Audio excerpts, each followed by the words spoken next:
మరికొద్ది రోజుల్లో mega DSC notification విడుదల చేయబోతున్నట్లు మంత్రి చెల్లుబోయిన వేణుగోపాలకృష్ణ తెలిపారు. మహిళా సాధికారితే లక్ష్యంగా సాగుతున్న జగనన్న పరిపాలనలో మహిళలకు 5,000 కోట్ల నిధుల విడుదలకు ఆమోదం తెలిపినట్లు ప్రకటించారు.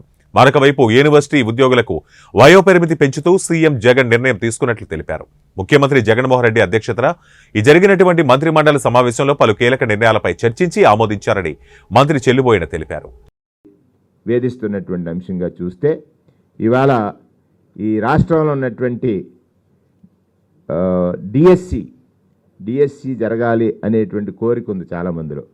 వారందరికీ శుభవార్త ఇవాళ క్యాబినెట్లో మంత్రిమండలి ఆమోదించింది. మెగా డిఎస్సి నిర్వహించాలని, మెగా డిఎస్సి నిరుద్యోగ యువతకు ఒక శుభవార్త. మెగా డిఎస్సి రాష్ట్రంలో ఉపాధ్యాయ పోస్టులు భర్తీ చేయాలన్నటువంటి కీలక నిర్ణయానికి మంత్రిమండలి ఆమోదం తెలియజేసింది. డిఎస్సి 2024 ద్వారా రాష్ట్ర వ్యాప్తంగా పాఠశాల విద్యాశాఖ, గిరిజన సంక్షేమ శాఖ, సాంఘిక సంక్షేమ శాఖ, బీసీ సంక్షేమ శాఖ పరిధిలో ఉన్నటువంటి పాఠశాలల్లో 6,100 పోస్టుల భర్తీకి మంత్రిమండలి ఆమోదం తెలియజేసింది. ఇది ఈ రాష్ట్రంలో ఉన్నటువంటి ఎవరైతే ఉపాధ్యాయ వృత్తిని ఫ్యాషన్గా ఎంచుకుని ఉపాధ్యాయ వృత్తిలో ఎంటర్ అవ్వాలనుకున్నారో వారందరికీ కూడా జరిగిన ఒక గొప్ప శుభవార్తగానే మంత్రిమండలి ఈరోజు ఆమోదం తెలియజేసింది. ప్రభుత్వం ఏర్పడిన తర్వాత 2019 నుండి ఒక విద్యారంగంలోనే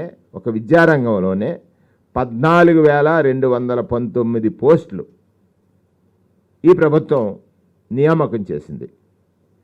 14,219 పోస్టుల్ని ఈ ప్రభుత్వం నియామకం చేసింది. సబ్జెక్ట్ టీచర్లు కాన్సెప్ట్ దృష్ట్యా ఏర్పడినటువంటి ఖాళీ 7,761 పోస్టులు దీంట్లో భాగంగా భర్తీ చేసింది ప్రభుత్వం ఆనాడి గతంలో జరిగినటువంటి దాంట్లో. దీనికి అర్హత 42 ఏళ్ళు, ఎస్సీ ఎస్టీ బీసీలకు ఇంకొక 5 సంవత్సరాలు. ఈనాడు మహిళా సాధికారిత, మహిళలకు వెన్నుదన్నుగా నిలవడానికి ఈ నెల ఫిబ్రవరి 16వ తారీఖున ఇప్పటికే 3 విడతలు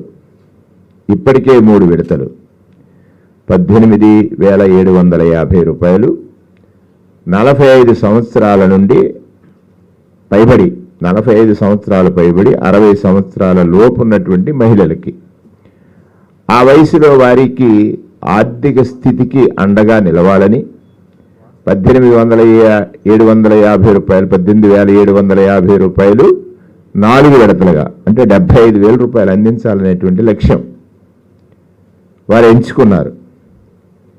ఆనాడు చాలామంది ప్రతిపక్షాలు విమర్శ చేసినప్పటికీ కూడా చెప్పింది చేయటంలో మరెవరూ కూడా జగన్మోహన్ రెడ్డి గారికి సాటి రారు అన్నట్టుగా ఈ రాష్ట్ర ఆర్థిక పరిస్థితిపై అనేక ఆరోపణలు వచ్చినప్పటికీ, ఆర్థిక పరిస్థితిపై అనేకమైనటువంటి అసత్య ప్రచారాలు జరిగినప్పటికీ కూడా అవన్నీ కూడా పటాపంచలు చేస్తూ 4వ విడత మహిళలకు